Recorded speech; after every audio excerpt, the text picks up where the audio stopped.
नमस्कार, हमारे कार्यक्रम खास खबर में आपका बहुत बहुत स्वागत है। मैं हूं आपके साथ दीपिका ओझा। चलिए आज के मुद्दे की शुरुआत करते हैं। हरियाणा प्रदेश में इस वक्त सियासी घमासान जारी है। सीईटी पेपर पोस्टपोन होने पर कांग्रेस ने सरकार पर जमकर निशाना साधा है। इसी के साथ ही 13 अगस्त को कैथल और 21 अगस्त को भिवानी में बड़ा प्रदर्शन करने का ऐलान भी किया है, जिसमें महासचिव कुमारी शैलजा, किरण चौधरी समेत पार्टी के कई बड़े नेता शामिल हो सकते हैं। अब 2024 के चुनाव नजदीक हैं। ऐसे में सभी दलों की ओर से इन चुनाव में जीत की पुरजोर कोशिश की जा रही है। जहां बीजेपी, जेजेपी जनता के बीच जाकर अपने कामों को रख रहे हैं, तो वहीं दूसरी ओर विपक्षी दल भी पूरी तरह से इन चुनावों को लेकर एक्शन मोड में नजर आ रहे हैं। वहीं अन्य क्षेत्रीय पार्टियां भी पूरी तरह से तैयारियों में जुटी हुई हैं और अपने मुद्दों को जनता के बीच में लेकर पहुंच रही हैं।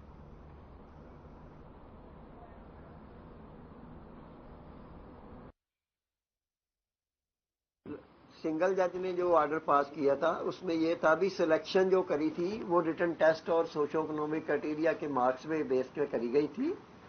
तो सिंगल जज के ये था भी जो सोशो इकोनॉमिक क्राइटेरिया के मार्क्स है 5, उनकी डॉक्यूमेंट्स की वेरिफिकेशन पहले होनी चाहिए थी। तो कमीशन का ये कहना था कि प्राइमा फेशियाई जो सपोर्टिंग डॉक्यूमेंट एप्लीकेंट लगाता है कोई भी कैंडिडेट, वो सपोर्टिंग डॉक्यूमेंट्स के बेस पे जो है ना वो एग्जामिनेशन की क्लेम जो है वेरीफाई किए जाते हैं। लेकिन कोई इंटाइटल्ड है डॉक्यूमेंट के बेस पे तो तभी उसको बेनिफिट मिलता है, नहीं तो नहीं मिलता। हरियाणा में युवाओं को सीईटी के नाम पर युवाओं से हो रहे मजाक के कुछ फैक्ट्स आपके समक्ष में रखूंगा और कुछ सवाल हमारे। 5 मई 2022 को 2020 से ही सारे एग्जाम मुलतवी हो रहे हैं, पेपर लीक हो रहे हैं और ये कह रहे हैं कि कॉमन एलिजिबिलिटी टेस्ट सीईटी या कॉमन एक्सप्लॉयटेशन टेस्ट जो बन गया है वो करवाएंगे। 5 मई 2022 को 2 साल के देरी के बाद ये निर्णय लिया गया कि ग्रुप सी और ग्रुप डी के एग्जाम सीईटी के माध्यम से होंगे।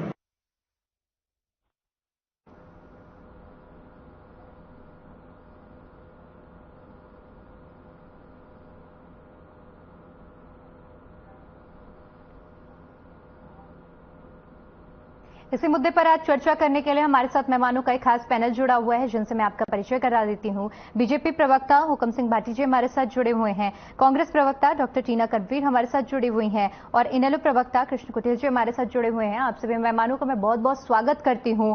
हुकम सिंह जी, आपसे चर्चा की शुरुआत करना चाहूंगी। देखिए हुकम जी, जिस तरह से अब 2024 के चुनाव भी नजदीक हैं, ऐसे में बीते दिन जिस तरफ से कांग्रेस नेता रणदीप सुरजेवाला का भी बयान सामने आया था, उन्होंने 13 तारीख और 21 तारीख तय की है विरोध करने के लिए। देखिए, निश्चित तौर पर 2024 लगभग मई में पार्लियामेंट का चुनाव है और 2024 में ही हरियाणा विधानसभा का अक्टूबर में कार्यकाल पूर्ण होगा। भारतीय जनता पार्टी चुनाव के लिए बिल्कुल लग चुकी है और चुनाव के लिए ही नहीं, माननीय मुख्यमंत्री जी ने सन 2014 से ही पहले 6 महीने के अंदर काम का अपना ब्यौरा जनता को दिया। साल का दिया, 2 साल का दिया, 3 साल का दिया, 5 साल का दिया। 2019 में पुनः सत्ता में आई और हर साल और किसी न किसी माध्यम से जनता के पास जाने का काम भारतीय जनता पार्टी कर रही है। अभी हमने पिछले महीने 30 जून से लेकर के और 30 जुलाई तक एक पूरा महीने का एक कालखंड हमने हरियाणा प्रदेश में मनाया। हर पार्लियामेंट में भाजपा की बड़ी रैलियां हर पार्लियामेंट में हुई। अभी हमारी तिरंगा यात्रा जो हर विधानसभा में 7 तारीख से 15 तारीख के बीच में तिरंगा यात्रा भारतीय जनता पार्टी की 90 की 90 विधानसभाओं में निकलने वाली है। जो सरकार ने जन योजनाएं लागू की हैं, लोगों को हितार्थ जो काम किया है उनको जन जन तक ले जाकर के लोगों को याद दिलाने का काम बार बार, क्योंकि अपोजिशन के पास मुद्दे नहीं है, वो बार बार कोई ना कोई मुद्दा उठा के कोई ना कोई वो एक इशू बनाने की कोशिश करते हैं, लेकिन जनता उनको हाथ नहीं दे रही है। उससे पहले हम लोग वो काम को लेकर के जनता की वो कहते हैं अरे हाँ ये तो बहुत अच्छा काम हुआ है, हमें भी फायदा हुआ, हमें भी फायदा हुआ। इसलिए भारतीय जनता पार्टी लगातार काम कर रही है। आपने सुरजेवाला जी का बयान सुना, आपने हुड्डा साहब बोलते रहते हैं, कोई काम नहीं किया, अपोजिशन कोई काम नहीं किया, क्योंकि इन्हें देखने की फुर्सत ही नहीं है। ये केवल और केवल अपने अस्तित्व को बचाने की लड़ाई में विपक्षी पार्टियां लड़ने में लगी हुई हैं, इसलिए उनको इसके अलावा और दूसरा कोई काम नहीं है, कोई मुद्दा इनके पास नहीं है। ये आज तक पिछले आज लगभग 8-8.5 साल जो हो चुके हैं भारतीय जनता पार्टी को सत्ता में आए हुए, पहले 5 साल भाजपा और अब ये 5 साल में जेजेपी गठबंधन में हमारी सरकार चल रही है। आज तक विपक्ष कोई इशू खड़ा नहीं कर पाया, एक इशू पर हाथ नहीं रख पाया। इनके पास मुद्दे नहीं है, केवल और केवल जितनी भी अपोजिशन पार्टी मैं नाम लूं तो भी कोई बड़ी बात नहीं होगी, लेकिन इनके पास मुद्दा नहीं है। केवल और केवल अपने को जिंदा रखने के लिए, अपने को जनता के बीच रखने के लिए वो ऐसे झूठे मुकदमे, ऐसी झूठी बातें, ऐसे झूठे इशू उठाते हैं जिनका अस्तित्व जनता स्वयं खत्म कर देती है कि आपकी बात में कोई दम नहीं है। इसलिए भाजपा जो पिछले 5 साल और इस 8.5 साल के कार्यकाल में काम किए, जन जन तक जो योजनाएं पहुंचाई हैं, आज एक बहुत बड़ा वर्ग हरियाणा प्रदेश में और देश में खड़ा हो गया जो ये कहने को तैयार है कि माननीय नरेंद्र मोदी जी के नेतृत्व में देश में और हरियाणा प्रदेश में माननीय मुख्यमंत्री मनोहर लाल जी के नेतृत्व में एक कामों की भरमार हुई है और सीधा लाभ जो राजीव गांधी कहते थे कि 1 रुपया भेजते हैं 10 पैसे पहुंचते हैं, 100 रुपए भेजते हैं 10 रुपए पहुंचते हैं, वो सीधा डायरेक्ट ट्रांसफर बेनिफिट के जरिए वो जनता को डीबीटी के जरिए जनता को। ठीक है हुकम जी, लौटूंगी आपके पास। टीना जी आपके पास आना चाहूंगी। देखिए टीना जी, जिस तरह से बीते दिन घोषणा की गई है, 13 और 21 तारीख तय की गई है, कैथल में भी आप लोग विरोध प्रदर्शन करने वाले हैं, तमाम मुद्दों को उठाने वाले हैं, और क्या कुछ मुद्दे आपके होने वाले हैं इस विरोध प्रदर्शन को लेकर? जी देखिए दीपिका जी, लगातार जो है भारतीय जनता पार्टी और जेजेपी ने मिलकर जो ये सरकार है, अभी 1 दशक के करीब इनकी सरकार हो गई है, और आप यहाँ देखेंगे कि लगातार जो है 9 साल इनके किस तरीके से नाकामी के रहे, हम बताना चाहते हैं। लगातार महंगाई बढ़ती रही। अभी साहब ने कहा कि कोई इशू नहीं है इनके पास, तो महंगाई तो दिख रही होगी आपको या नहीं दिख रही? हालांकि आपके मंत्री को दिखती नहीं है, आपके वित्त मंत्री को महंगाई या आपके नेताओं को दिखती नहीं है, पर महंगाई सबके सामने है। चाहे टमाटर के भाव देख लीजिए, सरसों का तेल देख लीजिए, पेट्रोल डीजल के दाम देख लीजिए, चाहे गैस सिलेंडर के दाम देख लीजिए। रोजगार की बात कर ली जाए, हरियाणा प्रदेश जो है वो CMI की रिपोर्ट के अनुसार आप देखिए कि प्रदेश की हालत क्या हो गई है। और लगातार जो ये भर्ती घोटाले, हम क्यों कह रहे हैं इसको? अभी सुरजेवाला साहब ने जो कहा कॉमन एक्सप्लॉयटेशन टेस्ट, क्योंकि देखिए लगातार जो है हरियाणा प्रदेश के युवाओं को जिस तरीके से बेरोजगारी की तरफ धकेला जा रहा है, कि सबके सामने आप देखिए और प्रदेशों के अंदर जहां भारतीय जनता पार्टी की सरकारें नहीं है, वहां पर जो है रोजगार बहुत आसानी से मिल जाता है, लेकिन यहाँ पर जो है युवा दर दर भटकता रहा है। इसीलिए हम ये आंदोलन कर रहे हैं और हम इनको आपके चैनल के माध्यम से मैं बताना भी चाहती हूँ लोगों को भी, जिस तरीके से एक समय में भारत छोड़ो आंदोलन शुरुआत की गई थी गांधी जी और नेहरू जी के द्वारा, अब जो है कांग्रेस के द्वारा एक बार फिर से शुरुआत की जा रही है और वो पूरे राज्यव्यापी आंदोलन होगा। और दूसरी बात मैं ये बताना चाहती हूँ, देखिए हमारे पास इश्यू हो या नहीं हो, लेकिन जनता इनसे पूरी तरीके से भाग गई है। कैसे? क्योंकि देखिए इनकी सरकार ने जो वादे किए थे, मैनिफेस्टो में जो वादे दिए थे, वो जनता तक नहीं पहुंचे। इसीलिए जो है युवा सड़कों पर लगातार जो है इनसे विनती भी कर रहा है, इनसे मिलता भी है, लेकिन कोई ध्यान नहीं दिया जा रहा। रोजगार के ऊपर तो ये सरकार इतनी आंख बंद किए हुए है। और अगर सुरक्षा की बात की जाए तो प्रदेश के मुख्यमंत्री जो सूबा के प्रदेश के प्रमुख हैं, वो कह रहे हैं कि सुरक्षा की जिम्मेदारी से तो वो वैसे ही हाथ सीधा छुड़ा लेते हैं। तो मैं ये कहना चाहती हूँ कि जो भारतीय जनता पार्टी और जजपा जो मिलकर है, ये इन्होंने जब से सरकार में आई है, इन्होंने इस प्रदेश का बेड़ा गर्क कर दिया। कर्ज की हालत देख लीजिए इस प्रदेश पे, कर्ज किस कदर बढ़ा है। इसीलिए कांग्रेस को ये प्रोटेस्ट क्यों करने पड़ रहे हैं? क्यों? अगर आप अच्छा काम करते तो हमें क्या जरूरत पड़ती प्रोटेस्ट करने की? हम ये विपक्षी पार्टियों की कुल मिलाकर देखा जाए तो आपका कहना है कि 9 साल में कोई भी अच्छे काम नहीं हुए हैं? बिल्कुल कोई अच्छा काम नहीं हुआ है। और सबके सामने हम लोग तो बार बार लगातार इस बात को उठाते भी आए हैं प्रेस कॉन्फ्रेंस के माध्यम से, और सरकार को सचेत भी करते आए हैं। आप सोचिए कि इस प्रदेश के अंदर जहां शांति भाईचारे का प्रतीक था, आज मेवा जैसा कांड हुआ इस देश में, इस प्रदेश में नूह में जिस तरीके से आप सोचिए इंटरनेट रिपोर्टिंग में दिखाया। जिस मुद्दे पर रखी गई है, मुद्दा मत भटकाइए। ठीक है टीना जी, लौटूंगी आपके पास। कृष्ण कुटिल जी आपके पास आना चाहूंगी। उस मुद्दे पर चर्चा हो चुकी है। टीना जी, लौटूंगी आपके पास। कृष्ण जी, देखिए जिस तरह से आप देखिए 24 के चुनाव भी नजदीक है, अब कांग्रेस ने तो अपना मोर्चा संभाल लिया, तारीखों का ऐलान किया है कि विरोध प्रदर्शन करेंगे। ऐसे में अब आपके से बात करना चाहूंगी मैं कि इनेलो की क्या कुछ अब भूमिका रहने वाली है, किस तरह से पूरी तैयारियां चल रही हैं? Deepika ji, Indian national Lokdal party की ओर से पद यात्रा जो है कि वो जारी है। 24 फरवरी से शिगार से शुरू हुई थी और अभी करनाल की असम विधानसभा के अंदर जो है कि वो पहुंची हुई है और कल जो है ये नीलोखड़ी विधानसभा के अंदर जो है कि वो प्रवेश कर जाएगी। और उसके अंदर जो पदयात्रा चली हुई है और जो भारतीय जनता पार्टी और जेजेपी के जो कार्य है, जो इन्होंने 9 साल के अंदर काम किए हैं, जो जनता को जो इन्होंने दुखी करने का काम किया है, व्यापारियों को दुखी करने का काम किया, उद्योगपतियों को दुखी करने का काम किया, बेरोजगारों को जो है कि कुचलने का काम किया है, महिलाओं की जो है कि असुरक्षा जो है कि देखने को मिली है, वो तमाम मुद्दे जो है कि जनता के बीच में हैं। और जनता से पूछ करके जनता के हित के अंदर जो है कि उनके लाभ के लिए जो भी योजनाएं हैं, जब सरकार इंडियन नेशनल लोकदल की 2024 के अंदर होगी तो उन नीतियों के ऊपर जो है कि वो काम किया जाएगा।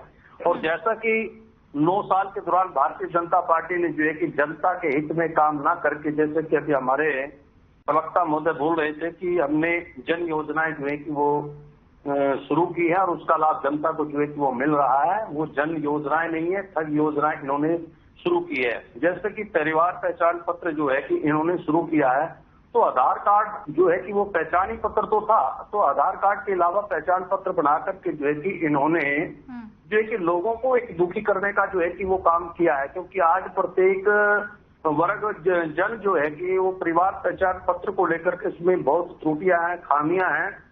और वो जो है कि एडीसी ऑफिस के जो है कि और जो इन्होंने अटल योजना केंद्र जो खोल रखे हैं, तो उनके समक्ष जाकर के जो है कि त्रुटियों को पूरा कराने के अंदर कहीं ना कहीं खामियां रह जाती है। फिर राशन कार्ड का मामला आता है, तो राशन कार्ड के अंदर यह है कि प्रति मार्च जो है कि कभी ये राशन कार्ड को काट देते हैं और कभी जोड़ देते हैं। तो लेकिन ये भी जनता के साथ जो है कि ये खेल खेलने का काम कर रही है। दूसरी बात कहते हैं कि भाई हमने जो है कि जनता के बहुत काम किए, तो कृषि नीति के तहत जो भी है, आज किसान जो है कि मरने पर मजबूर है। अभी बाढ़ग्रस्त जो हुआ था और उसके दौरान जो है कि इन्होंने कोई बड़ा अच्छा मुआवजा देने की बात नहीं की है। और दूसरा जो है कि किसानों को बड़ा भारी नुकसान हुआ है, मजदूरों का नुकसान हुआ है। उद्योग नीति कोई नहीं है, व्यापार नीति नहीं है। कोरोना काल के दौरान जो है कि इन्होंने छोटे दुकानदारों को जो है कि कुचलने का काम किया है। बस इन्होंने तो अडानी और अंबानी को जो है कि मजबूत करने का काम किया है। और मुख्य महंगाई। कृष्ण जी, आपके सवालों का जवाब ले लेती हूँ। हुक्म जी, देखिए विपक्ष का कहना है कि इन 9 सालों में भारतीय जनता पार्टी और गठबंधन की सरकार ने कोई भी काम नहीं किया है। दूसरा, कृष्ण कुटिल जी का सवाल ले लेती हूँ कि किसान और गरीब इस सरकार के आने के बाद, अब चाहे किसानों के मुआवजे की बात की जाए, जो बीते दिन बाढ़ आई है उसको लेकर भी उन्होंने सवाल उठाया कि अभी तक किसी भी तरह के मुआवजे का ऐलान नहीं किया है। इन सभी सवालों का जवाब चाहूंगी मैं आपसे। देखिए, मैंने पहले ही कहा कि जिस मुद्दे में, क्योंकि ये मुद्दा उठाने की कोशिश करते हैं और वो जनता उसको फेल कर देती है। आज पटेल जी शायद न्यूज को पढ़ नहीं पाए हैं, हो सकता है जल्दी में, क्योंकि आपके चैनल का ये डिबेट रही है, शायद ये न्यूज पढ़ नहीं पाए हैं। सरकार ने पोर्टल खोला और जो नुकसान हुआ इसमें, फसल का, जनहानि, मकान गिरने की, किसी भी तरह का, उस पोर्टल के ऊपर लोगों से उनका, क्योंकि जो सरकार ने पोर्टल के ऊपर वो सारा ब्यौरा मांगा, वो ब्यौरा आ चुका है। तुरंत लोगों को मुआवजा देने का काम शुरू किया जा रहा है। ये क्योंकि लोग जानबूझ करके, जनता कहती है भाई बिल्कुल सही हो रहा है, सही काम चल रहा है, जनता से जो है उसकी डिटेल मांगी, जनता ने डिटेल दे दी, सरकार वो तुरंत अब उनको मुआवजा देने वाली है। इसलिए इनकी बातों में कहीं कम नहीं है। मैं आता हूँ, वो मेरी बहन टीना जी रोजगार की बात कर रही थी। मैं इनसे पूछता हूँ कि हुड्डा साहब के 10 साल के कार्यकाल में 52,000 वैकेंसियां और 8 साल में भाजपा का जो कार्यकाल रहा है, जेजेपी गठबंधन हमारे साथ 3 साल से है, और 1,25,000 वैकेंसियां भर दी। लगभग 50,000 वैकेंसियां जो है वो लाइन में है, इंटरव्यू है या उनके पेपर वेरिफिकेशन चल रहे हैं। कहा 10 साल के कार्यकाल में 52,000 वैकेंसियां भरी और फिर कहते हैं कि रोजगार नहीं दिए, रोजगार नहीं है। उसके अलावा मैं startup India, setup India, private sector को कितना डेवलप किया है।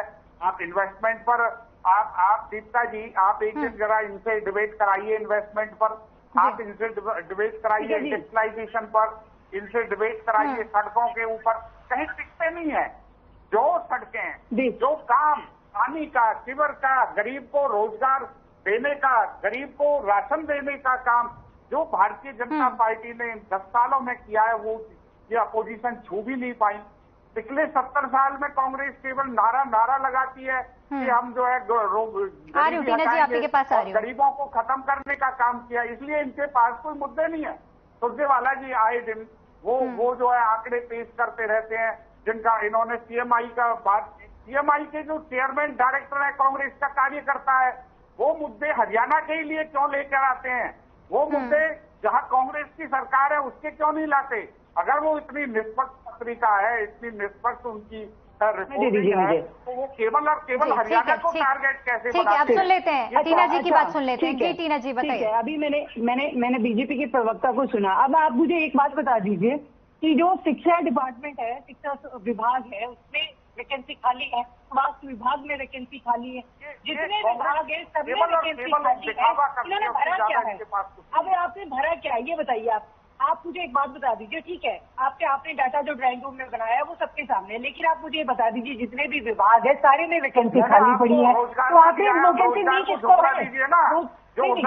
आप मुझे बताइए। देखिए बीच में मत बोलिए। आपने पूछा, आपने कहा सीएमआई के कार्यकर्ता कांग्रेसी है, ठीक है, ये भी स्वीकार कर लेते हैं हम। अब आप मुझे बताइए कि जो ये जब हम वेबसाइट पर जाते हैं, साइट पर जाते हैं, वैकेंसी इतनी खाली है, यूनिवर्सिटी में प्रोफेसर नहीं है, कॉलेज के अंदर लेक्चरर नहीं है, तो ये क्या सबके सामने ये झूठ क्यों बोल रहे हैं आप चैनल पर आकर? आप लगातार देखिए कि किस तरीके से जब से हरियाणा में ये भारतीय जनता पार्टी सरकार आई, ये नौकरी देने का नाम ही नहीं है, ये तो कच्ची नौकरियां देने के उतारू है। आप लोग तो लगातार कच्ची नौकरियां देकर आपने तो नौकरी की परिभाषा बदली है। और दूसरी बात मैं आपको बता दूं कि अगर आपकी सरकार ने काम किया होता है तो जनसंवाद में जब मुख्यमंत्री जी आते हैं तो पूछते हैं। आप सोचिए कि एम्स का वादा किया था आपने रेवाड़ी को देने का, 9 साल तो हो गए, अब आखिरी साल बचा हुआ है, वो भी खत्म हो जाएगा, वहाँ एक ईंट भी नहीं लगी है। किस तरीके के बयानबाजी करते हैं आप? मुझे तो बड़ी हंसी आती है इस बात को सुनकर, ये कह रहे हैं कि हमने इतना काम किया है। आप जब लेकर जाएंगे ना अब की बार सरकार बनाने के लिए वोट्स के लिए, तो आपसे पूछेंगे कि अच्छा आपकी रिपोर्ट कार्ड में कितने आपने काम किए। आपका एक काम जो है वो नहीं दिखेगा क्योंकि आपने कोई काम ही नहीं किया। अगर काम दिखता तो पता चलता ना। आप देखिए हम लोग अगर हमारे प्रेस कॉन्फ्रेंस पे कह रहे हैं सुरजेवाला जी या उनका साथ ऐसा बोलते हैं, वो सच्चाई बोल रहे हैं। क्योंकि अगर उन्होंने आपको वोट किस लिए दिया? आपको वोट इसलिए दिया क्योंकि हम लोगों से कुछ गलतियां रह गई तो आपको वोट दिया, आपको सरकार में लेकर आए। आपने क्या दिया जनता को? आपने जनता का भरोसा तोड़ा है, और भरोसा तोड़ा है तभी देखिए कि किस तरीके के हालात बन गए आपके प्रदेश के। ठीक है, अगर आप कृष्ण जी ठीक है, फाइनल करता कोई भी ठीक है, फाइनल कमेंट टीना जी, कितनी आश्वस्त है 2024 को लेकर? आप बहुत संक्षिप्त में अपना जवाब दीजिएगा। हम लोग तो बहुत इसको लेकर उत्साहवर्धक है, और हम लोगों के लिए तो बहुत उत्साहजनक क्यों है? क्योंकि देखिए लगातार जो है ये अन्य पार्टियों से, विपक्षी और पार्टियों से भी लोग हमारे साथ जुड़ रहे हैं। भारतीय जनता पार्टी से, जजपा से भी, पार्टी से भी, कांग्रेस के साथ जुड़ रहे हैं। तो कांग्रेस बहुत सुनिश्चित हरियाणा के अंदर कृष्ण जी आपके पास आना चाहूंगी, लहर है और कांग्रेस ही जीतने वाली। कृष्ण जी आपके पास आना चाहूंगी। देखिए अब आरोप प्रत्यारोप का तो दौर जारी है और जब तक चुनाव नहीं होते हैं तब तक ये सिलसिला इसी तरह जारी रहेगा। लेकिन इस बीच आपसे ये समझना चाहूंगी कि इनेलो पार्टी कितनी ज्यादा आश्वस्त है अपनी 2024 के प्रदर्शन को लेकर? देखिए Deepika ji, Indian national Lokdal party जो है कि बड़ा आश्वस्त है। 2024 के अंदर इस हरियाणा प्रदेश के अंदर इंडियन नेशनल लोकदल की सरकार होगी। और मैं भाई बीजेपी के प्रवक्ता से पूछना चाहूंगा, कह रहे कि भी बेरोजगारी के मामले के अंदर जो है कि कुछ नहीं, हमने रोजगार देने का काम किया है। तो फिर हरियाणा प्रदेश से प्रत्येक घर से प्रतिदिन जो है कि बच्चे अमेरिका जो है कि कनाडा और यूके, ऑस्ट्रेलिया क्यों जा रहे हैं? ठीक है, जवाब ले लेती हूँ मैं। भाटी जी इसका जवाब दीजिए। कृष्ण जी का कहना है कि अमेरिका और फॉरेन के लिए ज्यादातर छात्र जा रहे हैं, रोजगार देने का अगर काम किया होता तो फॉरेन के रुख नहीं करते। आवाज पहुंच पा रही है कृष्ण जी? हरियाणा सरकार ने और केंद्र सरकार ने एक माहौल तैयार किया। पूरा विश्व बिरादरी आज इंडिया को सिरमौर समझता है। इंडिया का एजुकेशन का ताना बाना किया है। ज्यादा से ज्यादा जो बच्चे अच्छी हायर एजुकेशन लें और उनको अपॉर्चुनिटी मिले तो जाएं। दूसरी बात, ये दीपिका जी को एक भी शब्द सुन लीजिए, आप मैंने कहा 52,000 का आंकड़ा हुड्डा साहब का, ये झुटला नहीं पाए। मैंने कहा 1,25,000 हमने वैकेंसियां भर दी, 50,000 पाइपलाइन में, एक भी ये जवाब नहीं दे पाए।